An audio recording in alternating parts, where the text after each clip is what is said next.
हमारा भारत कितना सुंदर है, हमारा संविधान कितना सुंदर है, जिसमें हमारे मौलिक अधिकार और कर्तव्य लिखे हुए हैं। हमें बहुत गर्व है। यदि भारत के सभी लोगों को इन अधिकारों और कर्तव्यों के बारे में पता चल जाए तो देश की आधी समस्याएं हल हो सकती हैं। लेकिन अब हम ये जिम्मेदारी उठाएंगे। हम सब अक्सर अपने हक, अपने अधिकारों की बात करते हैं। मतलब हमें क्या मिलना चाहिए, सरकार को हमारे लिए क्या करना चाहिए। बिल्कुल, ये चर्चा तो हमेशा होती है। लेकिन सिक्के का एक दूसरा पहलू भी तो है, हमारे कर्तव्य, हमारी जिम्मेदारियां। आज हम भारतीय संविधान के उसी हिस्से पर थोड़ी गहराई से बात करने वाले हैं जो नागरिकों के मूल कर्तव्यों के बारे में है। हाँ, और हमारे पास जो स्रोत हैं वे इन कर्तव्यों की एक बहुत ही दिलचस्प कहानी बताते हैं। और दिलचस्प इसलिए क्योंकि ये हमेशा से संविधान का हिस्सा नहीं थे। तो भाई सवाल ये उठता है कि संविधान बनने के लगभग 30 साल बाद अचानक देश को नागरिकों के कर्तव्यों की याद दिलाने की जरूरत क्यों पड़ी? वो क्या माहौल था जिसमें इन कर्तव्यों ने, कह सकते हैं, जन्म लिया? इसकी कहानी भारत के सबसे शायद विवादित राजनीतिक दौर में से एक से शुरू होती है। 1975 में लगी इमरजेंसी यानी आपातकाल से। अच्छा। जब संविधान बना तो उसका पूरा जोर नागरिकों को अधिकार देने पर था, जो कि स्वाभाविक भी था क्योंकि हम एक लंबे औपनिवेशिक शासन से निकले थे। सही बात है। लेकिन आपातकाल के दौरान तत्कालीन सरकार को ऐसा लगा कि लोग सिर्फ अपने अधिकारों का इस्तेमाल कर रहे हैं लेकिन अपनी जिम्मेदारियों को भूल रहे हैं, और इसी सोच के बीच से मूल कर्तव्यों का विचार पैदा हुआ। तो ये एक तरह से अधिकारों और जिम्मेदारियों के बीच एक संतुलन बनाने की कोशिश थी। हाँ, एक संतुलन जो एक राष्ट्रीय संकट के समय में की गई। तो ये विचार फिर हकीकत में कैसे बदला? मुझे लगता है स्रोत एक समिति का जिक्र करते हैं। हाँ, 1976 में आपातकाल के बीच में ही सरदार स्वर्ण सिंह समिति का गठन किया गया था। ओके। और समिति को यही काम दिया गया था कि वो मूल कर्तव्यों के विषय पर अपनी सिफारिशें दें। समिति ने अपनी रिपोर्ट में कहा कि सिर्फ अधिकारों का आनंद लेना ही काफी नहीं है, नागरिकों को अपने कर्तव्यों के प्रति भी जागरूक होना चाहिए। और उन्होंने कुछ सुझाव दिए होंगे? हाँ, उन्होंने कुल 8 मूल कर्तव्यों की एक सूची सुझाई थी। अच्छा, यहाँ एक बहुत ही दिलचस्प मोड़ है। समिति ने 8 कर्तव्यों का सुझाव दिया, लेकिन जब सरकार ने उन्हें लागू किया तो सूची में 10 कर्तव्य थे। बिल्कुल। तो ये 2 अतिरिक्त कर्तव्य कौन से थे और सरकार ने उन्हें क्यों जोड़ा? मतलब ये उस समय की सरकार की सोच के बारे में क्या बताता है? ये वाकई में एक महत्वपूर्ण बिंदु है। जो 2 कर्तव्य जोड़े में वे थे, पहला सार्वजनिक संपत्ति की रक्षा करना और हिंसा से दूर रहना, और दूसरा हमारी सामाजिक संस्कृति की गौरवशाली परंपरा का परिरक्षण करना। अगर हम उस दौर के संदर्भ में देखें तो इसका मतलब साफ हो जाता है। आपातकाल के दौरान बड़े पैमाने पर विरोध प्रदर्शन हो रहे थे जिनमें अक्सर सरकारी संपत्ति को नुकसान पहुंचता था। हाँ, तो पहला कर्तव्य तो सीधे तौर पर उस स्थिति को नियंत्रित करने की एक कोशिश थी। एकदम। और दूसरा संस्कृति की रक्षा वाला। हाँ, वो क्यों? दूसरा कर्तव्य यानी हमारी मिली-जुली संस्कृति को बचाना शायद राष्ट्रीय एकता पर जोर देने का एक तरीका था। एक ऐसे समय में जब देश राजनीतिक रूप से इतना बटा हुआ था, तब एक साझा संस्कृति का विचार लोगों को जोड़ने का काम कर सकता था। समझ गया। तो ये दोनों कर्तव्य उस वक्त की राजनीतिक जरूरतों और प्राथमिकताओं को दिखाते हैं। बिल्कुल। तो इन सिफारिशों और बदलावों के बाद 42वां संविधान संशोधन अधिनियम 1976 के जरिए संविधान में एक नया अध्याय जोड़ा गया। हाँ, भाग 4 क, और उसके तहत एक नया अनुच्छेद 51 क, जिसमें ये 10 मूल कर्तव्य शामिल किए गए। और जैसा आपने कहा, कहानी यहाँ खत्म नहीं हुई। नहीं, बिल्कुल नहीं। कई साल बाद 2002 में एक और कर्तव्य इस सूची में जोड़ा गया, लेकिन उस पर हम थोड़ी देर में आएंगे। पहले इन शुरुआती 10 कर्तव्यों को समझने की कोशिश करते हैं। ठीक है, तो इन कर्तव्यों को बेहतर ढंग से समझने के लिए इन्हें कुछ हिस्सों में बांट लेते हैं। कुछ कर्तव्य ऐसे लगते हैं जो सीधे सीधे राष्ट्र और उसके आदर्शों के प्रति हमारी जिम्मेदारियों की बात करते हैं। जैसे पहला ही कर्तव्य है संविधान का पालन करना और उसके आदर्शों, संस्थाओं, राष्ट्रध्वज और राष्ट्रगान का आदर करना। ये तो सुनने में बहुत सीधा लगता है। सतह पर ये सीधा लगता है, पर इसके मायने बहुत गहरे हैं। इसका मतलब सिर्फ राष्ट्रगान के समय खड़ा होना या झंडे को सलाम करना नहीं है। इसका असली मतलब है संवैधानिक नैतिकता को अपनाना। संवैधानिक नैतिकता? उसे थोड़ा समझाइए। मतलब हमारे हर काम में, चाहे वो व्यक्तिगत हो या सार्वजनिक, संविधान की मूल भावना झलकनी चाहिए। जैसे समानता, न्याय, स्वतंत्रता, ये हमारे लोकतंत्र की नींव का सम्मान है। अच्छा, और इसी से जुड़ा एक और कर्तव्य है, स्वतंत्रता के लिए हमारे राष्ट्रीय आंदोलन को प्रेरित करने वाले उच्च आदर्शों को दिल में संजोए रखना। ये थोड़ा कह सकते हैं अमूर्त सा लगता है। आज के जमाने में इसका क्या मतलब है? इसका मतलब है कि हम ये ना भूलें कि हमारी आज़ादी किन सिद्धांतों पर जीती गई थी। हमारे स्वतंत्रता सेनानियों का आदर्श सिर्फ अंग्रेजों से छुटकारा पाना नहीं थे, है ना? नहीं, बिल्कुल नहीं। वो एक ऐसे भारत का निर्माण करना चाहते थे जो अहिंसक हो, धर्मनिरपेक्ष हो, समावेशी हो।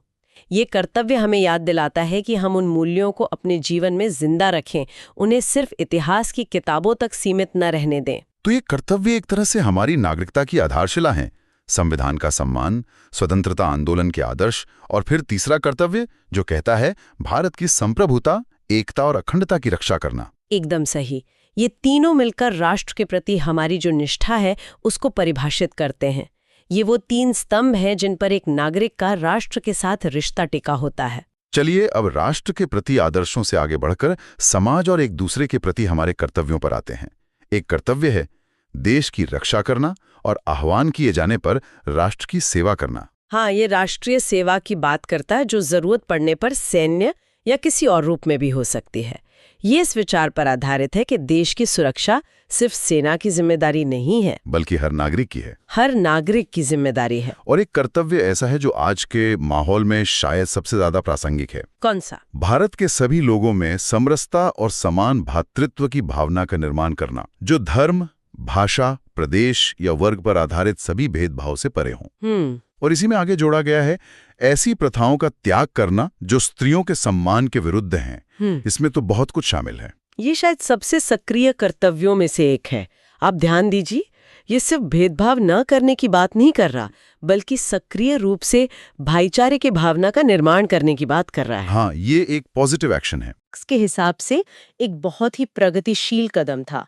ये व्यक्तिगत आचरण को सीधे सामाजिक सुधार से जोड़ता है। और इसी सामाजिक जिम्मेदारी से जुड़ा वो कर्तव्य भी है जिसे सरकार ने अलग से जोड़ा था। सार्वजनिक संपत्ति को सुरक्षित रखना और हिंसा से दूर रहना। हाँ, बिल्कुल। ये सभी कर्तव्य मिलकर एक जिम्मेदार नागरिक समाज की तस्वीर बनाते हैं, जहां लोग सिर्फ अपने अधिकारों की मांग नहीं करते, बल्कि एक दूसरे का, सार्वजनिक जगहों का और सामाजिक सौहार्द का भी ख्याल रखते हैं। अभी तक हमने राष्ट्र और समाज के प्रति कर्तव्यों की बात की, लेकिन मुझे इन कर्तव्यों की सूची में कुछ बातें बहुत दिलचस्प लगीं, जो राष्ट्र या समाज से हटकर सीधे व्यक्ति के विकास और उसके आसपास के माहौल पर ध्यान केंद्रित करती हैं। हाँ, ये भी बहुत जरूरी है। जैसे हमारी सामाजिक संस्कृति को समझना और उसे बचाना। हाँ, सामाजिक संस्कृति या कॉम्पोजिट कल्चर। आसान भाषा में इसका मतलब है हमारी मिली-जुली विरासत, हमारी गंगा जमुनी तहजीब। सही। ये कर्तव्य हमें याद दिलाता है कि भारत की असली खूबसूरती और ताकत उसकी विविधता में है।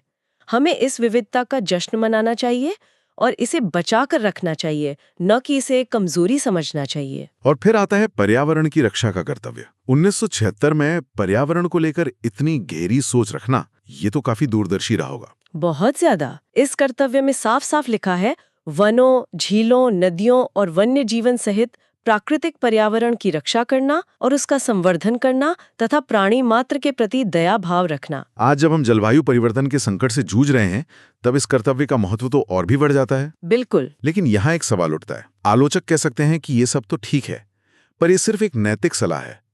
बिना किसी कानूनी सजा के डर के क्या कोई नागरिक इसे गंभीरता से लेगा? मैं राष्ट्रध्वज का सम्मान करता हूं या नहीं, ये तो देखा जा सकता है, पर मैं जानवरों के प्रति दया भाव रखता हूं या नहीं, ये कैसे पता चलेगा? यह एक बहुत ही वाजिब सवाल है और यही इन कर्तव्यों पर होने वाली बहस का केंद्र है। आप किसी को दयालु होने के लिए कानूनी तौर पर मजबूर नहीं कर सकते, है ना? नहीं कर सकते। ये कर्तव्य असल में एक नागरिक का चरित्र निर्माण करने के लिए है। ये एक नैतिक दिशा निर्देश है, एक आईना है जो हमें दिखाते हैं कि एक आदर्श नागरिक को कैसा होना चाहिए। लेकिन क्या ये पूरी तरह से शक्तिहीन है? नहीं, ऐसा भी नहीं है। कई बार सुप्रीम कोर्ट ने पर्यावरण से जुड़े कानूनों की व्याख्या करते समय इस कर्तव्य का हवाला दिया है, तो ये पूरी तरह से दंतहीन भी नहीं है। दिलचस्प है। इसी व्यक्तिगत विकास से जुड़ा एक और कर्तव्य है वैज्ञानिक दृष्टिकोण, मानववाद और ज्ञानार्जन तथा सुधार की भावना का विकास करना।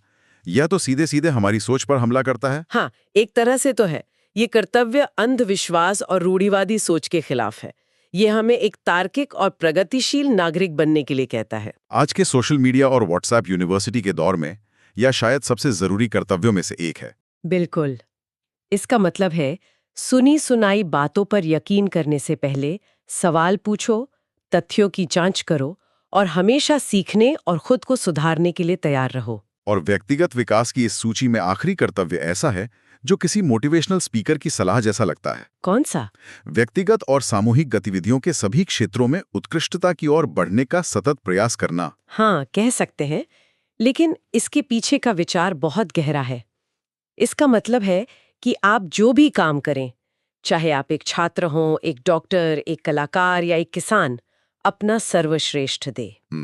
क्योंकि जब देश का हर नागरिक अपने अपने क्षेत्र में उत्कृष्टता हासिल करेगा, तभी राष्ट्र सामूहिक रूप से नई ऊंचाइयों को छुएगा। ये राष्ट्र निर्माण को जमीनी स्तर से शुरू करने का विचार है। तो ये थे वो 10 कर्तव्य जो 1976 में जोड़े गए। लेकिन जैसा आपने शुरू में बताया था, 2002 में इस सूची में एक और महत्वपूर्ण कड़ी जोड़ी गई। हाँ, वो 11वां कर्तव्य क्या था? साल 2002 में 86 में संविधान संशोधन के माध्यम से 11वां कर्तव्य जोड़ा गया और ये कहता है कि हर माता पिता या अभिभावक का ये कर्तव्य होगा कि वो 6 से 14 वर्ष तक की आयु के अपने बच्चे को शिक्षा के अवसर प्रदान करें। ये तो बहुत बड़ा कदम था। ये एक नागरिक के कर्तव्य को सीधे एक बच्चे के मौलिक अधिकार यानी शिक्षा के अधिकार से जोड़ता है। बिल्कुल, ये एक बेहतरीन उदाहरण है कि कैसे कर्तव्य और अधिकार एक दूसरे के विरोधी नहीं बल्कि पूरक हैं। ये एक पूरा चक्र बनाता है। कैसे? एक तरफ राज्य का दायित्व है कि वो मुफ्त शिक्षा के लिए स्कूल और सुविधाएं दे, जो कि बच्चे का अधिकार है, और दूसरी तरफ माता पिता का ये कर्तव्य है कि वे अपने बच्चे को उन अवसरों का लाभ उठाने के लिए स्कूल भेजें। मतलब दोनों के बिना लक्ष्य अधूरा है। हाँ, बिल्कुल अधूरा है। तो चलिए इस पूरी चर्चा को समेटते हैं। हमने देखा कि मूल कर्तव्य संविधान की मूल संरचना का हिस्सा नहीं थे, वो एक विशेष राजनीतिक संकट यानी आपातकाल की उपज थे। हाँ, और उनका मकसद नागरिकों को याद दिलाना था कि अधिकारों के साथ जिम्मेदारियां भी आती हैं। और ये कर्तव्य राष्ट्रीय प्रतीकों के सम्मान से लेकर सामाजिक सद्भाव, पर्यावरण की रक्षा और व्यक्तिगत उत्कृष्टता तक एक नागरिक के जीवन के लगभग हर पहलू को छूते हैं। और ये ध्यान रखना सबसे जरूरी है कि आप अपने अधिकारों के हनन पर सीधे अदालत जा सकते हैं, लेकिन कर्तव्यों का पालन न करने पर आपको सजा नहीं हो सकती। ये कानूनी तौर पर लागू करने योग्य नहीं है।